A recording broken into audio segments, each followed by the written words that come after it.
Hello everyone. Tonight I'm going to tell you all a little about mandatory sentences. Did you know that in Georgia, if you're arrested for armed robbery, it carries a mandatory sentence of 10 years, regardless of criminal history or past offenses? Now, many of you may agree with me in saying that 10 years of a person's life is ample amount of time to serve their community and their so-called debt to society. Now, here's the catch. Say you've never done anything wrong in your life, no prior convictions, no criminal history at all. Some may take sympathy, but the fact of the matter is that armed robbery is an extremely violent crime, and it is something that occurs in Georgia constantly on a very, very large scale. Now, someone who knows how the legal system works, or has the money to hire an attorney who does, can slip through the cracks. If you're arrested for armed robbery in Georgia, it is possible to reduce the charges. Cooperation with the authorities, among many other things, can lead to reducing a mandatory sentence of 10 years to a mere 5 years, or even simple probation in some cases. Now, these people have entered various locations, pulled a firearm or another lethal device, and demanded money by use of threatening actions. I do not believe I am alone in thinking that short time or probated sentences is an acceptable consequence for such a violent offense. Now, some statistics for you. Georgia is ranked number 8 in the nation. Out of all the states in America, Georgia is number 8 in their armed robbery crimes.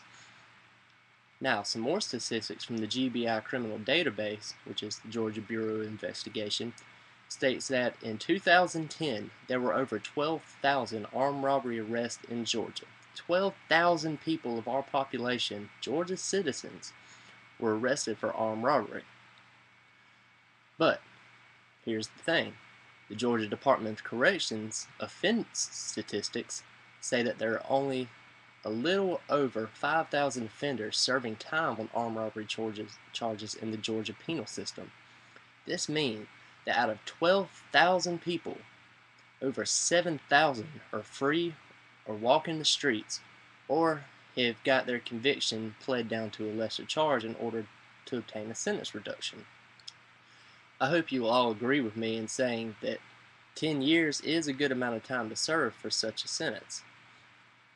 No plea agreements or sentence reductions should be awarded in these cases. These are very, very violent charges, and these people are just letting them walk free with nothing. I mean, they go into a store, pull a gun on somebody and say, hey, give me all the money in the register.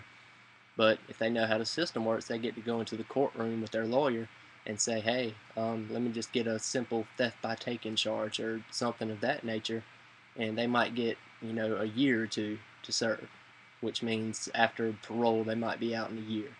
I mean, come on, people. So I just gotta say, if you do the crime, do the time. I think you all need to agree with me and take some action and do whatever you can. Write to your court system, write to the clerk of courts, the judges, whatever, the governor. Do whatever you have to do. But these people should not be out walking the streets. They should not be free. They should be doing their time. That's just how it is. But they're getting off with doing nothing. Just because the system has cracks. So, do the crime, do the time. Thank you. I hope you enjoyed my speech, and good night.